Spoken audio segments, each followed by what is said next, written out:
Hey folks, Jonathan again. Back on the hub here. Went ahead and done one hole. What I done, 1.5 inch drill bit. Drilled it down and left the amount of distance at the bottom that I wanted to leave. And it's just a little bit thicker than what the rim would have been. And I had just a little bit of the stud sticking out of the lug nut, so we want to take advantage of the thickness if we can. But I'm going to show you what I've done. The dial I've got set up for depth. That way each one will be drilled the same depth, and this will actually be the base in there where the lug nut will sit, except we'll go in there with the 60-degree countersink, and when we're all finished here and you know, get it the angle we need it. But go ahead and move around and do the other 4 holes.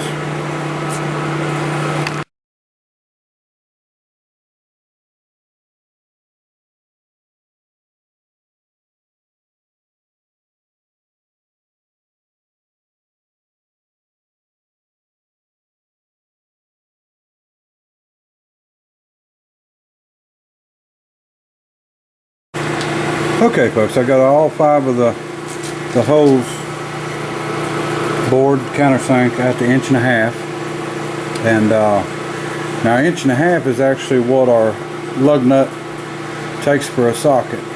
So when we're done, this is going to be right up to the edge, really close. And it's not a big deal strength wise, because your strength is not, you know, from this inside, but it's going to be real close. And that's why I went with the machining the nuts down to 1 3/8 so the socket would go in good. I like to use impact sockets, not the little cheap Chinese sockets. The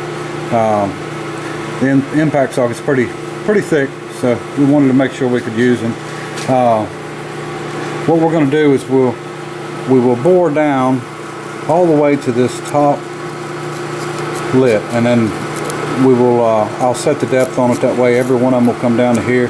This is real time consuming. You got to keep stopping the machine and adjusting the boring bar, but that's what we're going to do, is bore down to it, and we'll just continue to do it until we get out. And I'll have to measure the other holes to figure out exactly what I went, but you know, like I said, it almost makes this paper thin, and not a big deal. I mean, it works just fine that way. But the boring head is just a cheap boring head, and you know, I'm going to change out the boring bar in it, put one in it just a little bit shorter, and we will get at it, see if we can complete these 5 anyway. And you know, that's pretty time consuming, because you got to start and stop the machine, and the machine don't stop slow. It's got a brake up there, but it's a hand crank brake, adjustable, and when you if you had to use it every time to stop it, it's kind of a pain. And then my hand wheel for actually cranking it is above it, so I'm all the time having my hands up there, and it's bad enough to hold your arms up all day above you. And I'm missing a couple pieces on this machine for the depth. But you can see my marks where I have, you know, you set a mark here, and then set your dial indicator or your dial at 0, and then, you know, that gives you an idea, as long as you know which one you're working with every time. But we'll look for them pieces later. This was another one of the machines I bought really cheap, so it's not a big deal. And right here's our brake, and I have to reach up here and tighten it every time, and we're not going to do that. But I'm running all this at 250 RPMs, everything I've done so far. And as you can see, the chips here, the chip pile, you know, everything, just about all of it's nice and shiny. I mean, we're not making any heat here, and you know, not using a lot of oil either, but keeping enough on it to keep it from getting hot. And you know, we're not burning up bits or anything like that, so take our time and we'll get her finished up here. Okay, I got started on counter boring the holes. This one is finished up, and you can see what I was talking about being thin. But what I've done, you can see this is the taper from the 1.5-inch drill bit I used, and then this is the flat after cutting with the boring bar. And what I'll do is I'll come back in here with a 60-degree countersink and get the angle perfect on that. But and our nut, of course, I'll show you, will hide down in there. The stud will only stick out about 1/8 inch or more, a little bit more. And but that'll countersink it completely, and you can see I've got enough room for a socket to get around it with no problem. And of course an impact socket. And we just used the boring bar and boring head and just went. I went about 15 thousandths a cut. I mean, that's 30 thousandths total, you know, 15 off each side, so we didn't do a lot.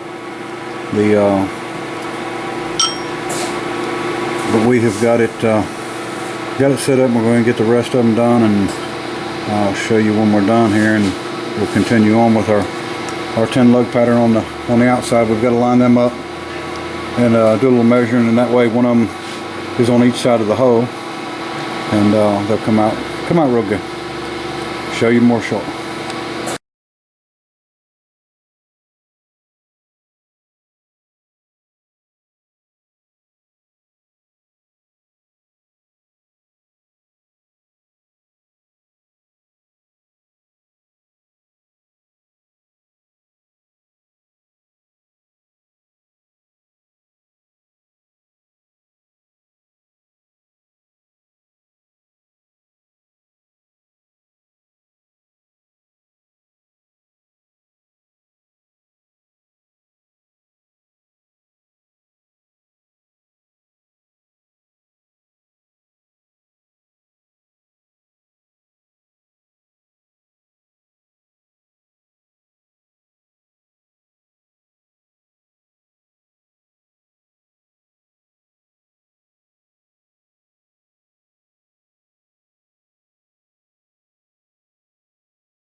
Okay, folks, got all 5 holes counterbored.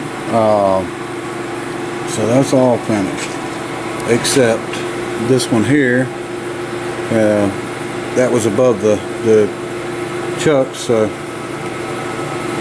we had to not quite go so far. So we'll end up turning it and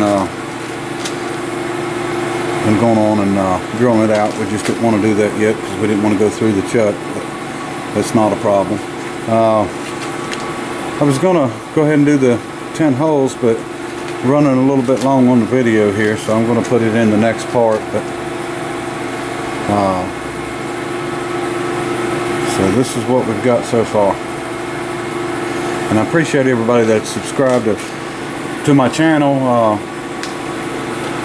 If you noticed, I've only been doing this about a month and a half, and I've got about, I think, 32, 33 videos on.